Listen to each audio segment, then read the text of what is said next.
Hi friends, ಚೀಸ್ನ use ಮಾಡದೆ bread burger ಹೇಗೆ ಮಾಡೋದಂತ ನಾನಿಲ್ಲಿ ತೋರಿಸ್ಕೊಡ್ತಾ ಇದ್ದೀನಿ. ಅದಕ್ಕೆ ಬೇಕಾಗಿರುವಂಥ ಸಾಮಗ್ರಿಗಳು ಸ್ವೀಟ್ ಚಟ್ನಿ, ಸಾಸ್, ಖಾರದ ಚಟ್ನಿ ಮತ್ತು ಪುದೀನ ಚಟ್ನಿ. ಇದನ್ನು ಹೇಗೆ ಮಾಡೋದಂತ ಕೆಳಗಡೆ ಡಿಸ್ಕ್ರಿಪ್ಷನ್ ಬಾಕ್ಸಲ್ಲಿ ಲಿಂಕ್ ಕೊಟ್ಟಿದ್ದೀನಿ, ಮಾಡ್ಕೊಳ್ಳಿ. ನೆಕ್ಸ್ಟು ರೌಂಡಾಗಿ ಕಟ್ ಮಾಡಿರೋವಂಥ ಟೊಮೊಟೊ, ರೌಂಡಾಗಿ ಕಟ್ ಮಾಡಿರೋವಂಥ ಕ್ಯಾಪ್ಸಿಕಮ್, ರೌಂಡಾಗಿ ಕಟ್ ಮಾಡಿರೋವಂಥ ಈರುಳ್ಳಿ, ನೆಕ್ಸ್ಟು ರೌಂಡಾಗಿ ಕಟ್ ಮಾಡಿರೋವಂಥ ಸೌತೆಕಾಯಿ. ಅದಕ್ಕೆ ಬೇಕಾಗಿರೋಂಥ ಮಸಾಲೆ items: garam masala, pepper powder, bread slice, ರುಚಿಗೆ ತಕ್ಕಷ್ಟು ಉಪ್ಪು. ನಾನಿಲ್ಲಿ ಹಸಿ ತರಕಾರಿನ ಯೂಸ್ ಮಾಡ್ತಾ ಇದ್ದೀನಿ, ಆರೋಗ್ಯಕ್ಕೆ ಒಳ್ಳೇದಂತ ಹೇಳಿ. ನೆಕ್ಸ್ಟ್ ಮಾಡೋದು ಹೇಗೆ ಅಂತ ನೋಡೋಣ. ಒಂದು ಪ್ಲೇಟ್ನ ತೊಗೊಳ್ಳಿ, ಆ ಪ್ಲೇಟ್ ಮೇಲೆ ಒಂದು ಬ್ರೆಡ್ ಸ್ಲೈಸ್ನ ಇಡಿ. ನಾನಿಲ್ಲಿ ಅದಕ್ಕೆ ಖಾರದ ಚಟ್ನಿನ ಚಾಕುವಿಂದ ನಾನು ಸ್ಪ್ರೆಡ್ ಮಾಡ್ಕೊಳ್ತಾ ಇದ್ದೀನಿ. ನಿಮಗೆ ಸ್ಪೂನಿಂದ ಸ್ಪ್ರೆಡ್ ಮಾಡ್ಕೊಳ್ಳೋದು ಈಸಿ ಆಯಿತು ಅಂತಲೇ ನೀವು ಸ್ಪೂನಿಂದನೇ ಕೂಡ ಸ್ಪ್ರೆಡ್ ಮಾಡ್ಕೋಬೋದು. ಈಗ ನೆಕ್ಸ್ಟ್ ಅದ್ರ ಮೇಲ್ಗಡೆ ನಾವು ಈರುಳ್ಳಿ, ರೌಂಡಾಗಿ ಕಟ್ ಮಾಡಿ ಇಟ್ಕೊಂಡಿರೋಂಥ ಈರುಳ್ಳಿನ ಹಾಕ್ತಾಯಿದ್ದೀವಿ.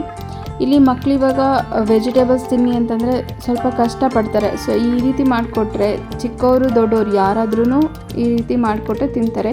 ನಾನು ಈ ರೀತಿ ಮಾಡೋದನ್ನು ತೋರಿಸ್ಕೊಡ್ತಾ ಇದ್ದೀನಿ. ನೆಕ್ಸ್ಟ್ ನಾನು ಇದಕ್ಕೆ ಕ್ಯಾಪ್ಸಿಕಮ್ಮು, ಟೊಮೊಟೊನ ಹಾಕಿದ್ದೀನಿ.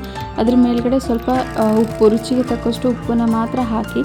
ನೆಕ್ಸ್ಟ್ ಅದರ ಮೇಲ್ಗಡೆ ಗರಂ ಮಸಾಲೆ, ಪೆಪ್ಪರ್ ಪೌಡರ್ ಎಲ್ಲದನ್ನು ಸ್ವಲ್ಪನೇ ಹಾಕ್ತಾಯಿದ್ದೀನಿ ಅಷ್ಟೇ, ಸ್ವಲ್ಪ ಜಾಸ್ತಿ ಹಾಕ್ತಾಯಿಲ್ಲ.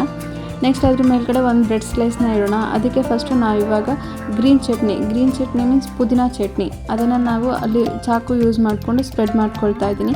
ಎಲ್ಲ ಕಡೆನೂ ನೀಟಾಗಿ ಸ್ಪ್ರೆಡ್ ಮಾಡ್ಕೊಳ್ಳಿ.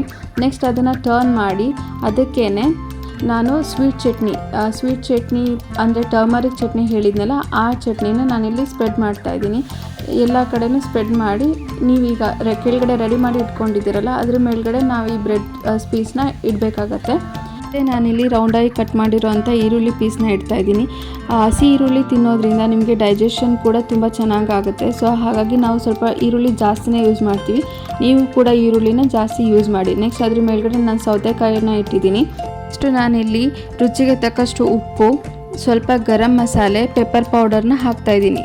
ನೆಕ್ಸ್ಟು ಒಂದು ಬ್ರೆಡ್ ಪೀಸ್ನ ತೊಗೊಳ್ಳಿ, ಅದರ ಮೇಲ್ಗಡೆ ಸಾಸ್ನ ಹಾಕಿ ಚೆನ್ನಾಗಿ ಸ್ಪ್ರೆಡ್ ಮಾಡಿ. ಈ ರೀತಿ ಮನೇಲಿ ಟ್ರೈ ಮಾಡಿ ಟೇಸ್ಟ್ ಮಾಡಿ ಹೇಳಿ ಹೇಗಿದೆ ಅಂತ. ಸೇಮ್ ಅದು ಆಚೆ ತಿಂತಿರಲ್ಲ ಬರ್ಗರ್, ಸೇಮ್ ಅದೇ ಥರ ಇರುತ್ತೆ. ನಾನಿಲ್ಲಿ ಚೀಸ್ನ ಯೂಸ್ ಮಾಡಿಲ್ಲ, ಬನ್ ಯೂಸ್ ಮಾಡಿಲ್ಲ, ನಾನಿಲ್ಲಿ ಬ್ರೆಡ್ನ ಯೂಸ್ ಮಾಡಿ ನಾನಿಲ್ಲಿ ಬರ್ಗರ್ ಮಾಡಿರೋದು. ನಾನು ಇದ್ರ ಮೇಲ್ಗಡೆ ನೆಕ್ಸ್ಟ್ ಸಾಸ್ನ ಹಾಕ್ತಾಯಿದ್ದೀನಿ. ನಿಮಗೆ ಚಟ್ನಿ ಎಲ್ಲ ರೆಡಿ ಇತ್ತಂದರೆ ನೀವು ಒಂದು 10 ಮಿನಿಟ್ಸ್ ಒಳಗಡೆ ನೀವು ಇದನ್ನು ರೆಡಿ ಮಾಡ್ಕೋಬೋದಾಗುತ್ತೆ. ಈಗ ರೆಡಿ ಇದೆ ನೋಡಿ, ಟೇಸ್ಟಿ ಸೂಪರ್ ಚೀಸ್ ಇಲ್ಲದ bread burger. Thank you for watching. Please subscribe to my channel.